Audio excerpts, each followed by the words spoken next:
ang lagi kong intro sa'yo. Madalas nila.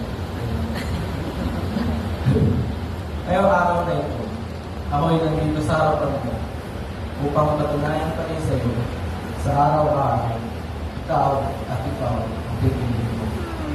Mamahalin habang buhay. Mula noon at hanggang sa kabilang buhay, ikaw pa rin. Girl, may chika ako sa'yo.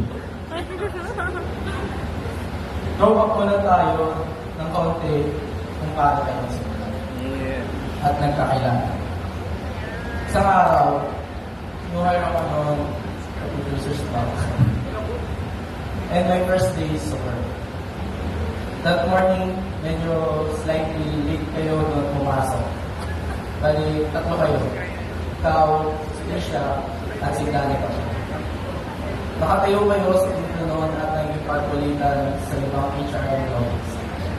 Kasi nga, girl, other people that tayo pumasok. Then, out of nowhere, parang sila lang makatapat yung hero. Parang spotlight ang datingan. Nastan ako ng ilang second, then ayun, si Kenneth, nangilaw mo naman. Yung araw na yun, the first day I saw is the day I said na ikaw na siguro yung tao makakasal. Yun ako sa isip ko at nararamdaman. Then boom, here we are now, in front of our loving parents and our loving God, promising and proving our love is real. I got really rejected at times sa paniligaw ko sa inyo. First, second, third attempt, lahat yun rejected.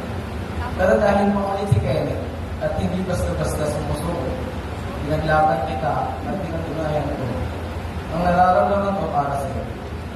One night, after office hours, and for the third attempt ng paniligaw, syempre, busted.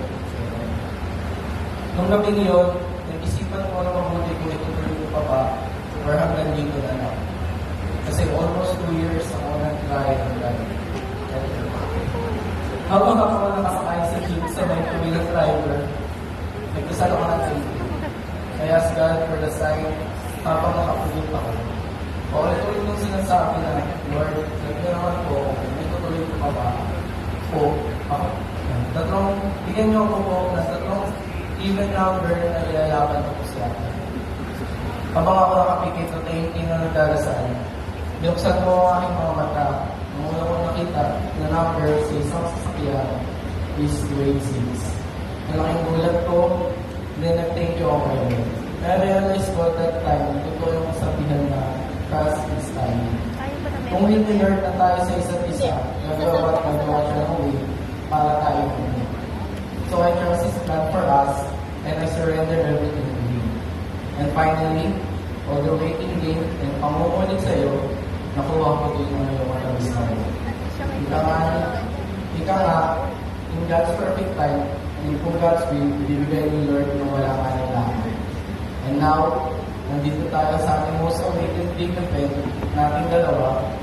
Finally, ito na girl. Pinakahimik natin.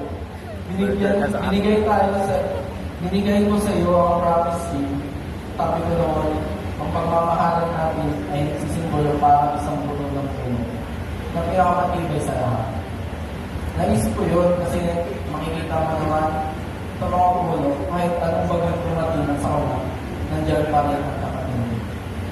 Ngayon, my love, nagkaroon na tayo ng isang matibay ng pundasyon at patuloy pa rin itong pinapatibay kahit ngayon. Kasi andyan siya para sa atin na patuloy niya tayo ginagabayan at pinoprotektahan.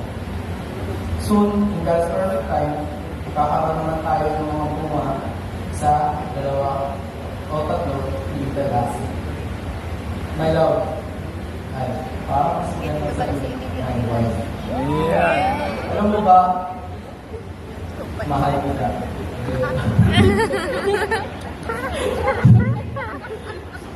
My love, hindi ako magpapromise na kahit ano. Ang gagawin ko, dating gawin pa rin natin. Araw-araw ko kapatunayan sa iyo na mahal kita, mahalaga ka sa akin. Araw-araw ko itong susunduin, araw-araw ko itong pipiliin. Dahil ng pamahal, lang sa salita ko kung ano man sabihin o sa hapon ngayon, araw-araw ko na ipaparamdam sa iyo, lalo na sa mga araw na hindi tayo magkasundo at magtagpo sa mga desisyon.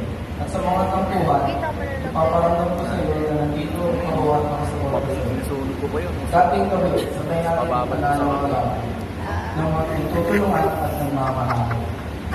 Wala ngayon, saksi ng mga pamilya at kaibigan natin. Gusto niya kasi nakabalik. Sabi mo nga sa letter na binigay mo noon, sinagot pa ko, simulan na natin. Ang bagong chapter at level up ng relationship natin.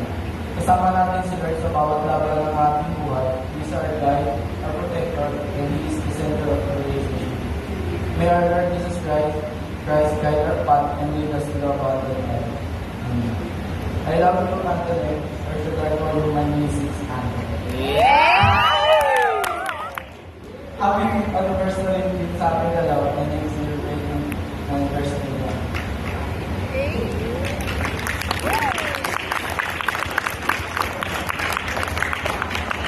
Wala pang pronouncement eh. Mamaya na yun. Official in business pag na-pronounce na ha. Okay, sabi na here from you, Anthony.